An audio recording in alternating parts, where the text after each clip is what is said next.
नमस्कार। ज्ञान की और कैसे चैनल में मैं डॉक्टर नेहा शर्मा आप सभी का हार्दिक अभिनंदन करती हूँ, स्वागत करती हूँ। जी हाँ, मैं आज आपको एक बहुत सुंदर कथा सुनाने वाली हूँ और कथा ये है कि जो भगवान श्री हरि हैं, विष्णु जी हैं, उनको भी श्रापित होना पड़ा था, यानी कि उनको भी श्राप झेलना पड़ा था और वन वन भटकना पड़ा था। तो ये पूरा प्रकरण क्या था, घटनाक्रम क्या था, मैं आपको बताने जा रही हूँ। एक बार जो ब्रह्मा जी के पुत्र हैं नारद जी, वो तपस्या करने गए।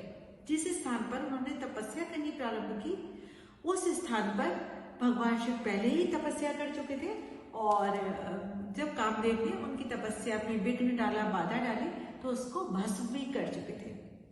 अब जब नारद जी ने वहां तपस्या करी, तब उनको ये खुद पे अभिमान हो गया, घमंड हो गया कि मैंने काम को जीत लिया है। अब बहुत खुश हुए और खुद पे मैं तो बिल्कुल इतना बड़ा ऋषि मुनि बन गया हूँ कि मैंने काम को जीत लिया है। तो वो जाते हैं भगवान शिव के पास और कहते हैं, भगवान शिव कहते हैं, अरे नारद जी कैसे आना हुआ आपका शिवलोक में? अरे क्या बताऊं मैं आपको महादेव, मैंने काम को अपनी तपस्या से वशीभूत कर लिया है। लेकिन शिव जी तो अंतर्यामी थे, सारे घटनाक्रम जानते थे कि क्या क्या हुआ था। तो उन्होंने कहा ठीक है, कोई बात नहीं, तुमने मुझसे कहा है तो चलेगा, लेकिन तुम्हें ये बात किसी और को नहीं बतानी है। तो नारद जी, अब भाई जब हमें किसी चीज का घमंड होता है, अपनी किसी उपलब्धि का, तो या किसी ऐसी चीज का कि जो हमें लगता है कि वाह मैंने किया, हम अपने काला खड़े कर सकते हैं, तो ऐसे नारद जी के साथ भी हुआ। उन्हें शिव जी की बात को उन्होंने ध्यान नहीं दिया और पहुंच गए वो विष्णु लोक। भगवान श्रीहरि के पास पहुंचे, नारायण नारायण। भगवान श्रीहरि ने कहा, हाँ नारद जी कैसे आना हुआ आपका? क्योंकि ब्रह्मा के पुत्र थे, कहीं भी आ जा सकते थे, ऋषि थे, तपस्या करते रहते थे। तो फिर उन्होंने सारा घटनाक्रम उन्हें सुनाया कि भाई मैंने काम को जीत लिया है और अब मैं भगवान शिव के बराबर अब मेरी जो है स्थिति हो गई है और बहुत पावरफुल हो गया हूं मैं।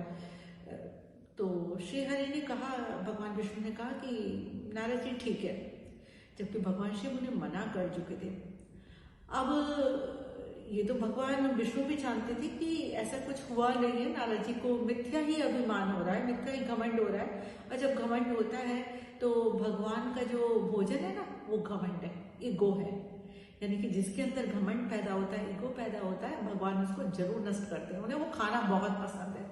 अब चूंकि श्री हरि जो थे वो नारद जी को बहुत स्नेह करते थे, बहुत प्यार करते थे, अपने पुत्र के समान ही देखते थे। तो उन्होंने कहा ठीक है नारद जी। अब नारद जी घूमने निकले, भ्रमण पे निकले, तो उन्हें एक नगर दिखाई दिया। उस नगर के राजा थे शीलनिधि, जो राजा करते थे। वहां पे उन्होंने देखा कि नगर है, बहुत सुंदर नगर है। जाते हैं, राजा से वहां पहुंचते हैं। राजा शीलनिधि जो है उनका स्वागत सत्कार करते हैं, उनको बैठने के लिए आसन देते हैं और नारद जी से कहते हैं, महाराज मेरी एक कन्या है, क्या आप उसका भाग्य देख के बताएंगे कि उसका भाग्य कैसा है? नारद जी मान जाते हैं और वो शीलनिधि जी से कहते हैं कि आप अपनी कन्या को बुलाइए। अब शीलनिधि जी की जो कन्या थी, उनका नाम था श्रीमती।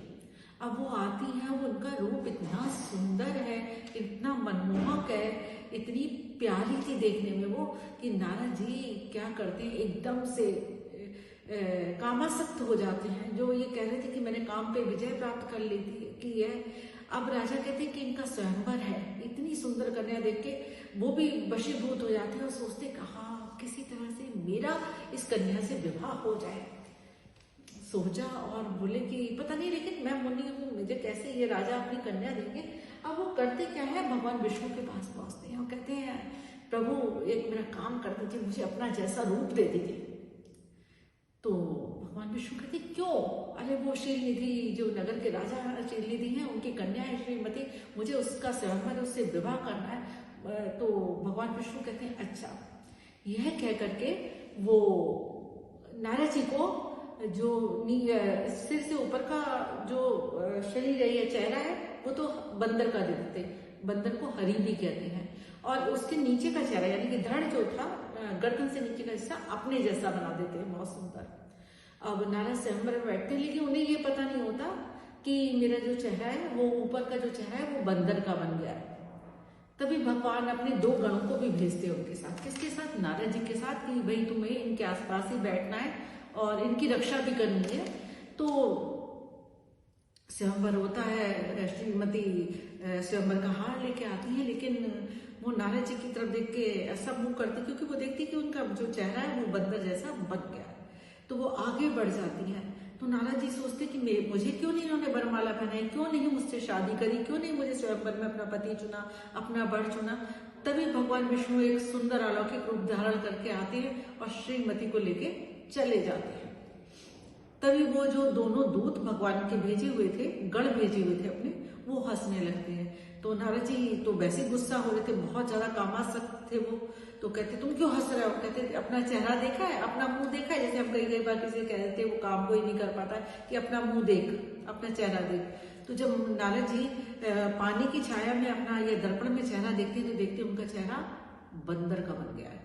तब वो आग बबूला हो जाते हैं और श्री हरि के पास विष्णु लोग पहुंचते, विष्णु जी के पास, और उन्हें श्राप देते हैं कि तुमने जिस तरह से मेरा उपहास किया, मेरी हंसी उड़वाई और मुझे इस दयनीय अवस्था में डाल दिया, तो अब तुम भी ऐसे ही करोगे कि तुम भी वन वन घूमोगे एक स्त्री के लिए, और वहां पे तुम्हारी जो है बानर जो है वो तुम्हारी सहायता करेंगे। तो इस तरह तुम्हें मेरे श्राप देता हूं मैं, ब्रह्मा पुत्र नारद। तो जब ऐसे श्राप दे देते हैं तो भगवान विष्णु हंस के उनके श्राप को स्वीकार कर लेते हैं। तब जब उनका क्रोध खत्म होता है तब उन्हें याद आता है कि हाँ, मैंने तो भगवान को ही श्राप दे दिया, लेकिन चूंकि श्राप निकल चुका था इसलिए उस श्राप के प्रभाव से भगवान विष्णु राम अवतार लेते हैं और सीता की खोज में वन वन घूमते हैं और वहां वानरों के द्वारा भगवान राम को सहायता प्राप्त होती है। तो ये पूरी कथा थी कि किस तरह कई बार हम क्रोधित होके कितने गलत बातें कह जाते, तो हमें ध्यान रखना चाहिए, हमें एक अहंकार नहीं करना चाहिए। और दूसरा, जो भी हम बोलते हैं, चाहे हम ऋषि हैं, मुनि हैं, पंडित हैं, जो कोई भी हैं, तो हमें बोलने से पहले, किसी को उल्टा बोलने से पहले, खराब बोलने से पहले कितनी बार, 100 बार कम से कम सोचना चाहिए, क्योंकि बोलने की जो परिणति है वो कहीं ना कहीं हम लोगों के सामने आती है। तो इस तरह राम का वनगमन होता है, सीता का हरण होता है और वानरों के द्वारा सीता का, भगवान हनुमान के द्वारा सीता का पता लगाया जाता है। तो कैसी लगी आपको ये जो कथा है, प्राचीन कथा है, पुराणों की कथा है, तो अच्छी लगी हो तो कृपया लाइक कीजिए, शेयर कीजिए, सब्सक्राइब कीजिए। और आप सभी का बहुत बहुत धन्यवाद इतने प्यार से मुझे सुनने के लिए, इस कथा को सुनने के लिए। कथा मेरी नहीं है, कथा भगवान की है, पुराणों में लिखी हुई कथा है जो मेरे द्वारा आप तक पहुंच रही है। बहुत बहुत धन्यवाद।